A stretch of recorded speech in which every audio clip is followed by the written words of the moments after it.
Okay, well,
hello everyone. Welcome back to FPL Jedi Show. We had like a 2 weeks break, but I'm thinking to do a quick video. Is because the Premier League has announced the fixture for 2024 uh, at 9 a.m. UK time, but at 4 p.m. Malaysian time. So I would like to welcome Azmin to the show. You make it at last. I'm so sorry. Hello, can you hear me? Yep, loud and clear. Excellent. So All right. basically, Yeah. we just started, and I and I announced that the Premier League has released the fixture for 2023-24, and we just Yep. gonna take a look at some of the fixture and who has the best fixture for at least the early part of the season. Okay, man. Yep. I feel that we just finished. Yeah, it's the end of this last season is still there, quite fresh in my mind. So it's Yeah. yeah, Yeah. So at least we that's we had a quick break, and then at least we just our season the 2024 will start with the planning will start from here. Okay. yep. So let's jump straight to the opening weekend of game week 1, of which we will know that the first fixture will be on Friday night, Azmin. Okay. And at the same time, what's the opening fixture will be? It is the newly promoted Burnley that will welcome Man City to the Turf Moor. It is match between Vincent Company and his ex-boss Pep Guardiola. So that's the narrative of that first opening match. And then on Saturday night, we have Arsenal versus Nottingham Forest first. The Arsenal who actually finished second in the league, so they really wants to have a good run, especially our second season after the last season. Of which they actually faltered at the last hurdle to win the Premier League. We do have also Bournemouth versus West Ham. Okay, and it is a London derby. And then we have Brighton who actually qualified for the Europa League. They will welcome the playoff winner championship Luton Town, who last time they played in the Premier League is in 1992. So welcome back Luton Town. We will have Everton versus Fulham. Okay, Everton who actually survived on the last day of the season last year. We do have also Sheffield United, the promoted side, who actually going to welcome Crystal Palace to their fortress, and we will also have late midnight Newcastle versus Aston Villa on Saturday. I think that's a interesting match. We do have also on Sunday, man, Brentford versus Spurs. I can still remember that match. Maybe the match who actually Brentford won 3-1 by at Spurs. Okay, but still fresh in our mind. The big one, man, on the opening week, our both club, okay, myself and you, Chelsea will face Liverpool at Stamford Bridge, and Pochettino will be in charge in that match. And last but not least, the opening week we close off with Manchester United versus Wolves. So interesting opening weekend, man. What do you think? Yep. It's definitely something that kickoff narrative of Burnley versus Manchester City. You've got to be, it'll be interesting to see. Of course, Manchester City coming off a treble, yeah, against a promoted side. So we'll see how that goes. Oh, hang on, hello. Sorry, Yeah, my man. screen flickered. Okay, yeah. So yeah, can you hear me? Right? Okay, so yeah, so obviously there are a couple of matches that stand out immediately. For example, Chelsea versus Liverpool. So you got to see whether what Chelsea, will we see a more stable Chelsea at the start of this season?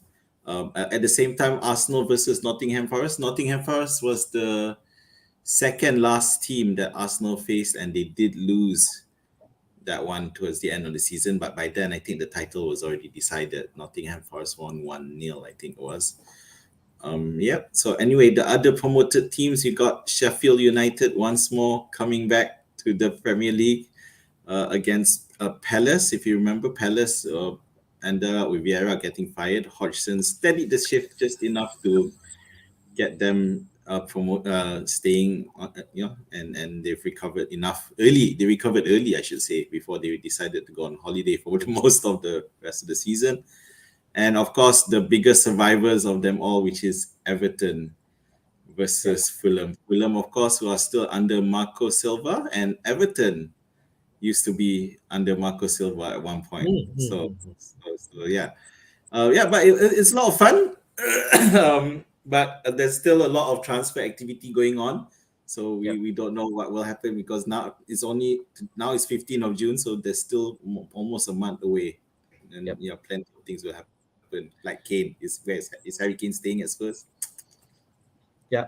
So I mean, maybe another conversation that community already started to talk about is the captaincy for game week 1. I mean, as we can see, Chelsea is facing Liverpool, so Mo Salah might not be in the conversation, but pretty much looks like Man City versus Burnley, Haaland will be the favorite player that going to have that armband.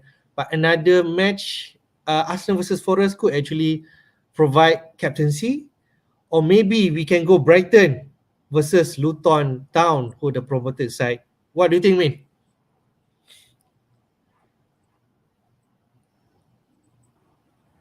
It's a tough one, and I'm not sure why the narrative of Salah not being in the conversation is because are Chelsea a good team? Were Chelsea a good team for most of the end of last season? I don't think so. So, but of course they are. They're playing away. But when you look at it, you got to look at Arsenal versus Forest. Historically, from last season, Forest were horrible playing away, and Arsenal obviously coming off the disappointment from last season, they probably want to kick off with a bang. The only problem, of course, there, where fantasy football is concerned, is, gosh, you got Odegaard, you got Martinelli, you got Saka, and these three players. You think they're gonna be that cheap this season? I don't see that happening. They will pitch at bargain basement prices last season, but if you're lucky, if any one of them 9, I would say, if Martinelli 9 million, Saka 10, just I can't see anything under 8 million, so it's not going to be cheap. So because you're still going to want to squeeze in the Haalands and your Salahs of this world. So yeah, last time we managed to kick in two Arsenal players. but um, but coming back to the captaincy, uh, I mean Manchester City against a promoted side. Oh, it's hard to resist just going for the Haaland pick. Yeah, but the caveat is because that is actually an early kickoff match. So that's another thing that if people want to consider. Well, it's early kickoff on because, but it's. I mean, theoretically, when you say early kickoff, it tends to refer to the Saturday early kickoff rather than Yeah, the a Friday night. Friday. Okay. So the Friday night kickoff may be immune to that. So yeah, that's so that's superstition talking. But Right. also, Manchester United versus Wolves, there might be something there. If Okay. as Yep. Eric Ten Hag Okay. still trying to reinforce his team, if he can find a proper striker. Yeah, Okay. but if not, then maybe Rashford might still be in the mix as well. All right, man. Let's go to the next one, of which present to you the first six feature for the top five clubs last season, which is Man City, Arsenal, Manchester United, Newcastle, and Liverpool. We take a look the first six feature for Man City. It is very favorable one because they're going to face Burnley, Newcastle, Sheffield United, Fulham, West Ham, and Forest. We have Burnley and Sheffield United, two promoted sides, and then we have Fulham and Forest, who previously were promoted last season. So we can see it's really decent match for Man City, and there's already talk of tripling up Man City assets, but uh, by tripling, the danger of it. We go to Arsenal fixture. Okay, they have some okay matchup with Forest and Palace to start off, and Fulham. But after that, they have Manchester United and Spurs in the first six. So they have like some big matchup also in the first six. So I'm not sure about Arsenal. Maybe some mixture there. We look at Manchester United fixture. They played Wolves, then they played Spurs, who are now managed by the new manager. If I may pronounce the name Postecoglou, right? Okay, that's the new name for Spurs manager. And also they face the likes of Arsenal and Brighton in the first six fixture. So I think that's going to be tough one for Manchester United.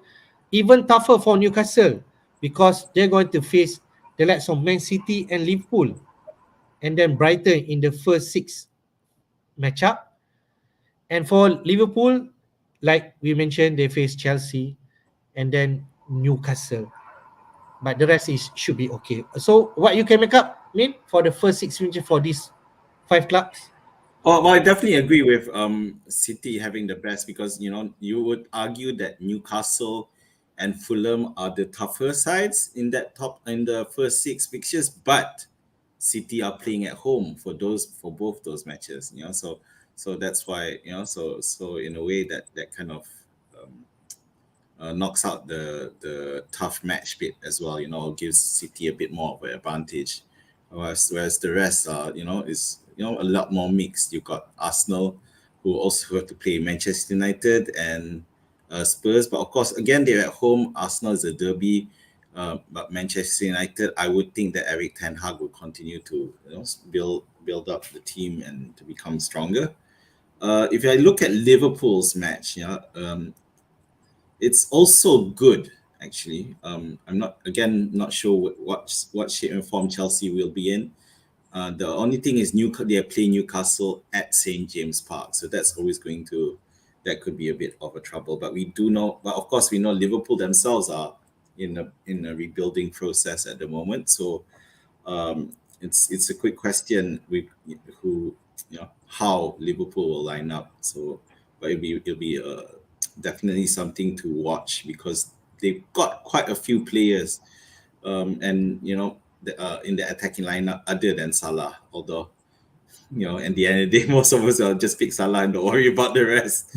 Yep. Um, Yep. yeah. So and finally Newcastle. So I just want to touch on Newcastle because they obviously were the team of the season to watch last season, having slowly built under under Eddie Howe, and and using a mostly they were existing players, so it Yep. was great Yep. to see. Agree. Yeah, but they have a much more tougher job on their hands. They play Aston Villa, who we know under Emery has been much better. City and Liverpool and Brighton are really strong sides from last season. So it's going to be a interesting test for Newcastle, but definitely it's hard to look at Newcastle at least for the this opening. You might want to stay away. Okay, man. The case of tripling up City assets. What do you think, man? People talking about that. It's just going to be so tough to do.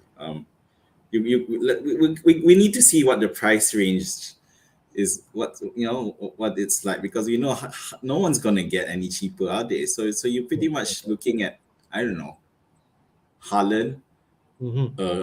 a defender who knows who that will be because of Pep, and you could, although there's a case being made for John Stones. If he continues in that midfield role, then that's a nice OOP to have, and we know that he's capable of scoring goals as well, so that's an option. But Okay. who's that midfield? Who will be that midfielder pick? We know that last season, Grealish was the one to go. To a second half of the season was Grealish all the way. But knowing what's happened with Pep, it could easily be someone else. And we keep thinking Foden is going to come in, and he did for the first half, only to end up being second choice in the second. So many variables with that City. So safely maybe two picks, and Yep. and again, the Community Shield coming along is, I don't think that's going to say anything at all. Yeah, so we'll see. I just want to touch a bit, mean, and that UEFA Super Cup will be sandwiched between the Burnley and Newcastle match. So I don't know. Burnley played on Friday, but there's still a lot of time to recover. But there's something that we can consider because they're going to play against Sevilla. Yes, for that Super Cup Sevilla. between the Burnley versus Newcastle. All right. And let's take a look at at least the fixture ticker outlook for the first 8 game weeks. Mean, I took this from Fantasy Football Scout members area. They just actually put in all these fixture after the announcement. So um, if we sort out by difficulty for the first 8 matchup, Chelsea actually on top. After they actually face Liverpool, they will not face any the big six team from game week 2 until 8, so called. So that's why maybe Chelsea will be on the top ticker right now. We do have also Luton Town up there. Okay, although it is still unknown area if in terms of Luton Town, because they are the promoted side, but they have fixture, and if they say they can ride out and actually perform, then maybe we can pick some of the Luton Town players to be in our squad. We do have Everton also up there, okay, but the likes of Man City and Arsenal we already touched, and Manchester United are in the top 5 or 6 top ticker in from KBU until 8. So basically, I think if you when you load up the likes of City, the likes of Arsenal, the likes of Manchester United, to an extent some of the Chelsea asset or even Brentford down there. I mean, we do know Tony is not around. People already eyeing the likes of Mbomo as maybe one of the cheaper striker up front. So what do you think? Yeah, definitely. I mean, I think with Luton, that's where the eye is going to be, definitely, because we're trying to, especially for the conversation going on about the City triple up. You got to find bargain basement picks somewhere, and a promoted side is definitely the place to go. And Luton are the only releg promoted team that are up there in terms of the fixture ticker. The rest, Burnley and Sheffield, are somewhere. Yeah, there you go. They're 14 and 15. So yeah, definitely. And another place that could you arguably go to is Everton, because they perform so poorly. But it all depends on what we see in terms of that line, the squad and what happens to that squad. Yeah, because other than that, if you look at the top six people, they're all gonna be expensive.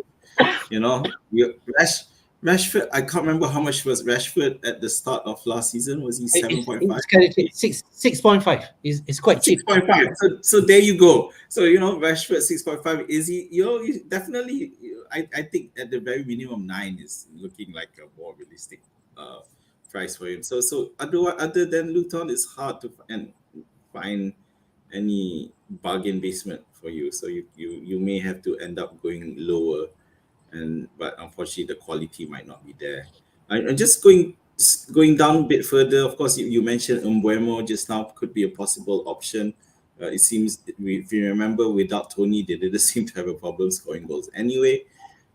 Spurs is it going to be Mhm. this thing again? If it is, then because Son is nowhere, Son's price is going to drop. We know he was overpriced last season, but If I may recall, Sun price was 12, right? well, yeah, it was ridiculous, and as it felt like it was like in real football terms, he came into the season like with a very high price tag, so he was struggling. He couldn't he couldn't live up to that price. It was just like in real life.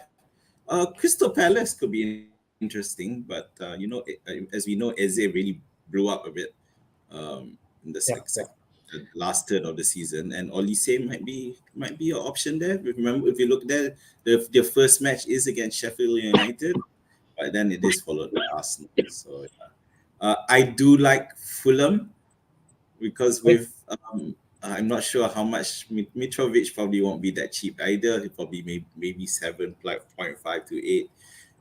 But we Yeah, know that Mitrovic can score goals regardless of the opposition, so he might be someone to look at. yeah.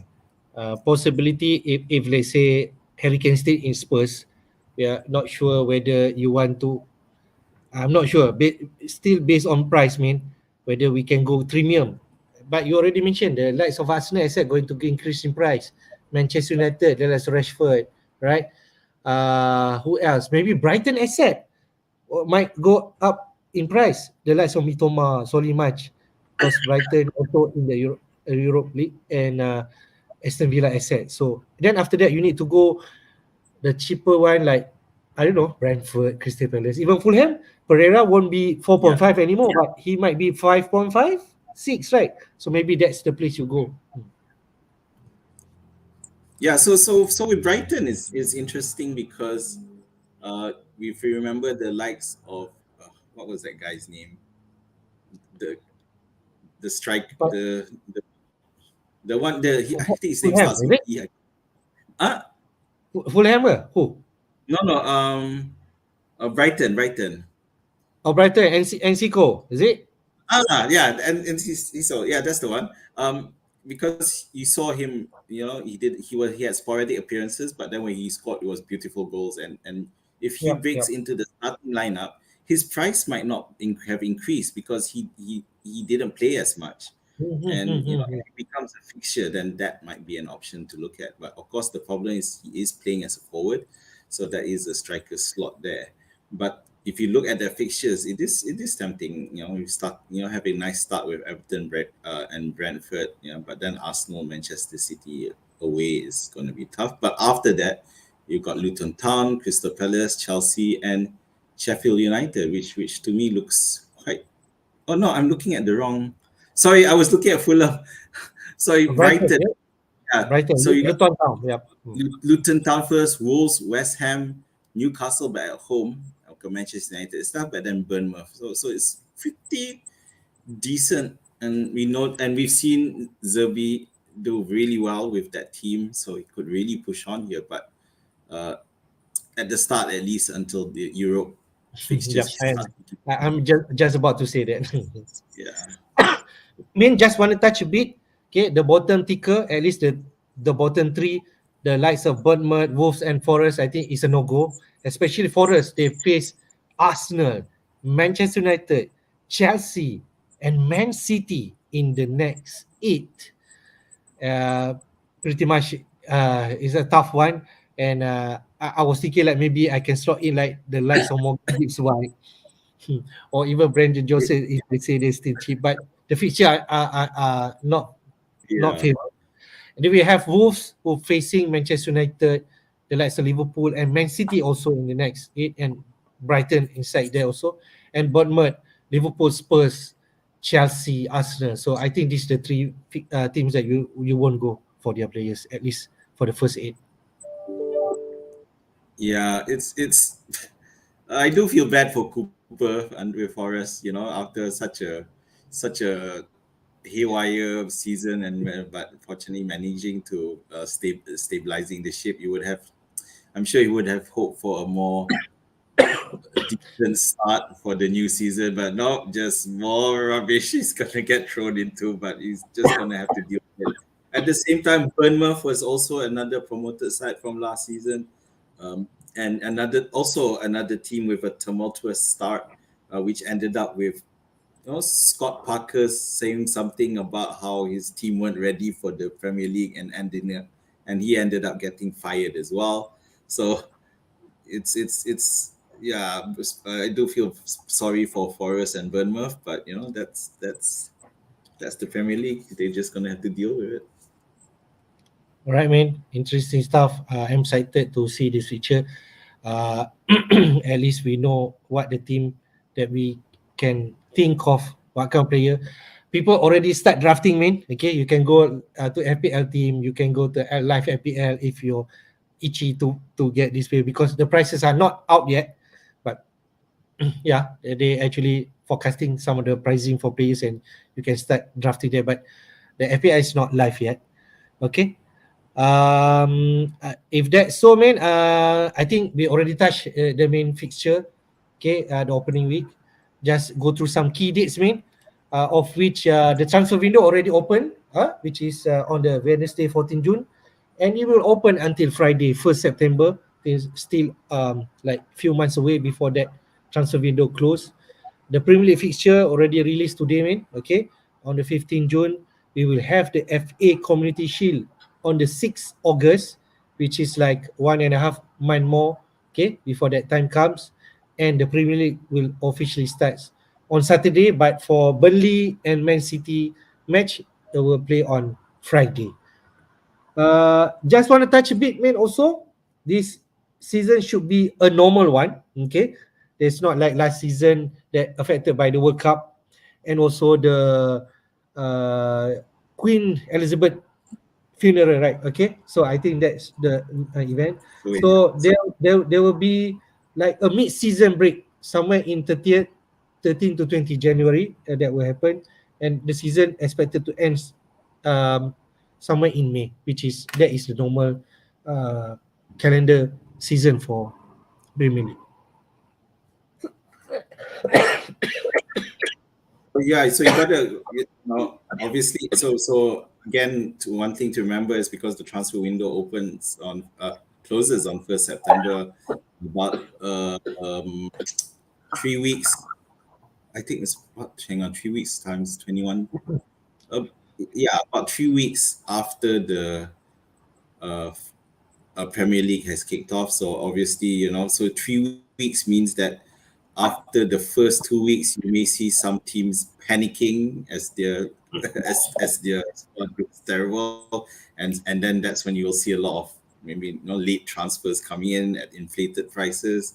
But you never know. You could catch a bargain basement or two there, which is why always a good thing for you to plan your team enough so that you'll be able to save a transfer at least on the second week.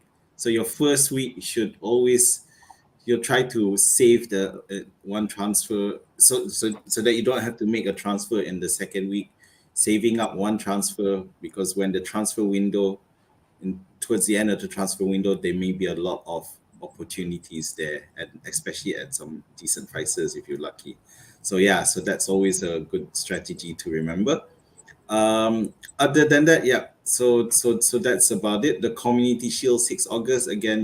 We saw that if you remember last season was with Liverpool versus City, and Darwin did well, Haaland didn't. did that, but we were ended up not being reflective of the season. Fooled me, did a fool Okay. Hafiz, and yeah, but goes to show, yeah. So don't, because at the end of the day, with the Community Shield, as unprofessional as it may sound, the fact is the players may not necessarily put in 100% effort because they don't want to get injured in what is Yeah. technically not really a competitive match. Right, man. Before we go, the golden question is when the FPL will live. So pretty much we do not know, but from the past history, days before the start of the season, you can see for the past 6 or 7 years, the average days when it will launch is maybe 30 days before the season starts. Okay, so that we can predict. If that's the case, so it starts somewhere early August, so maybe early July the FPL will live, which is like 15 days more, right? I mean. Yeah, I guess. Excuse me. So yeah, it could be.